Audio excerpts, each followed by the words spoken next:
Guys, आज मैं BA part 1 political science से नागरिक की परिभाषा एवं इनके विभिन्न प्रकारों का वर्णन करने वाला हूं। नागरिकता प्राप्त करने की विधियां, नागरिक क्या है, इसके सिद्धांत, मैं इन सभी के बारे में डिस्कस करूंगा क्योंकि इस तरह का क्वेश्चन एग्जाम में आता है। तो वीडियो को शुरू से लास्ट तक जरूर देखना। तो चलिए बिना समय गवाए वीडियो को शुरू करते हैं। नागरिकता मनुष्य की उस स्थिति का नाम है जिसमें मनुष्य को नागरिकता का दर्जा प्राप्त होता है। साधारण बोलचाल के अंतर्गत एक राज्य में रहने वाले सभी व्यक्तियों को नागरिक कहा जाता है, किंतु सभी को ऐसा कहना उचित नहीं है क्योंकि एक राज्य में कुछ ऐसे विदेशी लोग भी होते हैं जो व्यापार या घूमने के लिए आते हैं। तो इन विदेशियों को इस देश का नागरिक नहीं कहा जा सकता है। नागरिक केवल ऐसे ही व्यक्ति को कहा जा सकता है जिन्हें राज्य की ओर से सभी नागरिकता एवं राजनीतिक अधिकार प्राप्त किए गए हों और जो उस राज्य के प्रति विशेष भक्ति रखते हो। नागरिक की कुछ परिभाषाएं निम्न प्रकार से की गई है। अरस्तु के अनुसार एक नागरिक वह है जिसे राज्य के शासन में कुछ भाग प्राप्त हो और जो राज्य द्वारा प्रदान किए गए सम्मान का उपभोग करता हो, उसे ही नागरिक कहा जाता है अरस्तु के अनुसार। ठीक है। श्रीनिवास शास्त्री द्वारा की गई नागरिक की परिभाषाएं भी उल्लेखनीय है। उन्होंने कहा है कि नागरिक वह व्यक्ति है जो एक राज्य का सदस्य हो और जो समस्त समाज के उच्चतम नैतिक हित की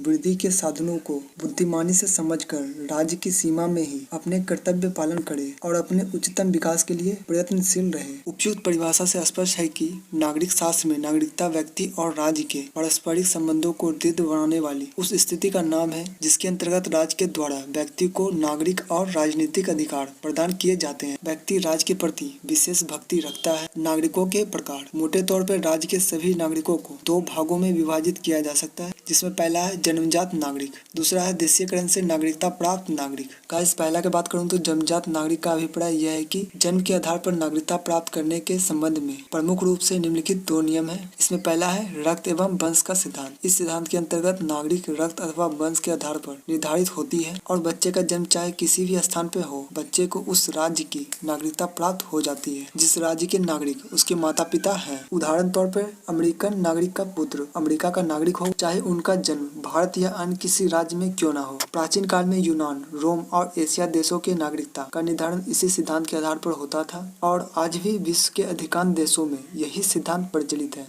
नंबर 2, जन्म स्थान का सिद्धांत। इस सिद्धांत के अंतर्गत जन्म स्थान के आधार पर निर्धारित होती है और एक बालक जिस देश की भूमि पर पैदा होता है वह उसी देश का नागरिक समझा जाता है, चाहे उसके माता पिता किसी भी देश का नागरिक क्यों न हो। वर्तमान समय में अर्जेंटीना में यही सिद्धांत प्रचलित है। इंग्लैंड, अमेरिका आदि राज्यों में नागरिकता प्रदान करने के संबंध में इन दो सिद्धांतों को मान्यता प्राप्त है। इन देशों के कानून के अनुसार उनकी भूमि पर जो बच्चा जन्म ले उसे उसके माता पिता के देश की नागरिकता प्राप्त होगी। जन्म के आधार पर नागरिकता प्रदान करने के संबंध में एक रूल न होने के कारण अनेक कठिनाई उत्पन्न हो जाती है। कभी कभी तो एक ही बालक दो देशों की नागरिकता प्राप्त कर लेता है। जैसे अमेरिका के माता पिता की संतान अर्जेंटीना में जन्म लेता है तो लीगली उसके बालक अर्जेंटीना का नागरिक कहलाएगा, पर कभी कभी एक बालक को किसी भी देश का नागरिकता प्राप्त नहीं हो पाता। जैसे यदि अर्जेंटीना की नागरिक की संतान स्वीडन में जन्म ले तो उस बच्चे को स्वीडन नागरिकता नहीं देगी और अर्जेंटीना के कानून के हिसाब से अर्जेंटीना में ही जन्म लेना होगा, तभी आपको नागरिकता मिलेगी। इस प्रकार की परिस्थिति में वयस्क हो जाने पर यानी कि बच्चे बड़े हो जाने पर वह स्वयं अपनी नागरिकता का निर्णय कर लेता है कि उसे स्वीडन में रहना है या अर्जेंटीना में। वास्तव में जन्मजात नागरिक के इन दोनों सिद्धांतों में रक्त या वंश का सिद्धांत ही अधिक विवेकपूर्ण है। एक विशेष भूमि पर जन्म केवल संयोग का ही परिणाम होता है और इसे नागरिक का आधार नहीं बनाया जा सकता है। एक विशेष भूमि पर जन्म लेने से ही बालक के मन में उस भूमि के प्रति किसी प्रकार की भक्ति उत्पन्न नहीं हो पाती है। नागरिकता की प्राप्ति प्रमुख देशों में निम्न आधारों पर एक देश की नागरिकता प्राप्त किया जा सकता है, जिसमें पहला विवाह। यदि किसी देश की स्त्री दूसरे देश की पुरुष के साथ विवाह कर ले तो स्त्री को अपने पति के देश में नागरिकता प्राप्त हो जाती है। अधिकांश देशों में तो यही नियम प्रचलित है, किंतु जापान में ऐसा नियम प्रचलित है कि यदि किसी अन्य देश की पुरुष जापान की नारी से विवाह कर ले तो पुरुष को भी जापान की नागरिकता प्राप्त हो जाती है। नंबर 2, निश्चित निवास। सामान्यतः सभी देशों में ऐसा नियम है कि राज्य के अंतर्गत निश्चित अवधि तक निवास करने पर विदेशी अपने पहले देश की नागरिकता छोड़कर वहां की नागरिकता ग्रहण करने के लिए आवेदन पत्र दे तो उसे वहां की नागरिकता प्राप्त हो जाती है। यह अवधि विभिन्न देशों में 2 वर्ष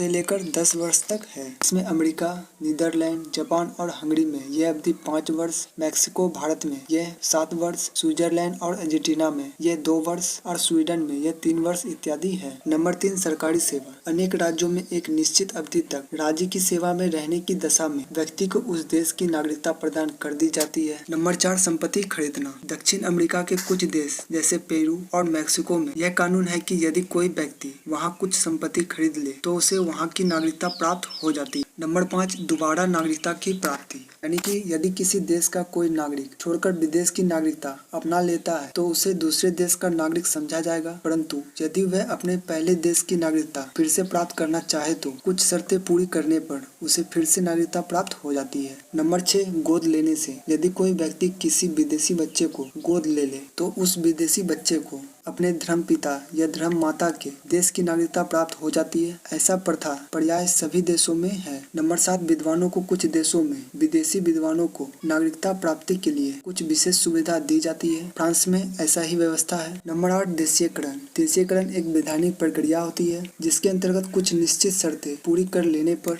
व्यक्ति को उस देश की विशेष नागरिकता प्राप्त हो जाती है। गार्डनर के शब्दों में देशीयकरण का तात्पर्य विदेशी को नागरिकता प्रदान करने की किसी भी पद्धति से है। साधारणतया तो एक राज्य के दोनों ही प्रकार के नागरिकों को समान स्थिति प्राप्त होती है, लेकिन कुछ देशों में जन्मजात नागरिकों को देशीयकरण से हुए नागरिकों की अपेक्षा विशेष स्थिति प्राप्त होती है। भारत में तो दोनों प्रकार के नागरिकता में कोई भेद नहीं है, लेकिन अमेरिका में केवल जन्मजात नागरिक ही राष्ट्रपति पर निर्वाचित होने की योग्यता रखते हैं। देशीयकरण के आधार पर नागरिकता प्राप्त करने की प्रक्रिया और शर्तें संबंधित देशों के विधान और कानून पर निर्भर करती है, लेकिन इस प्रक्रिया के कुछ समान बातें हैं। सभी देशों में देशीयकरण की प्रक्रिया का प्रारंभ संबंधित व्यक्तियों के उस आवेदन पत्र से होता है जिसमें उसके द्वारा उस देश की नागरिकता प्राप्त करने की इच्छा व्यक्त की जाती है। नागरिकता प्राप्त करने के लिए सामान्यतः उसे कुछ नियम शर्तें पूरी करनी होती है, जिसमें पहला है अपने पहले की नागरिकता का परित्याग करना। एक व्यक्ति को 2 देशों की नागरिकता प्रदान नहीं किया जा सकता। नंबर 2, नए राज्यों से संबंधित राज्य के संविधान या कानून द्वारा निर्धारित अवधि तक निवास करना होगा। नंबर 3, नए राज्यों के प्रति राज्य भक्ति और निष्ठा का शपथ लेना होगा। नंबर 4, संविधान के प्रति विश्वास और निष्ठा व्यक्त करना होगा। नंबर 5, उस देश की राष्ट्रभाषा का ज्ञान प्राप्त करना। व्यक्ति के पास भरण पोषण साधनों का होना। नागरिकता प्राप्त करने के लिए इनमें से प्रथम 4 शर्तें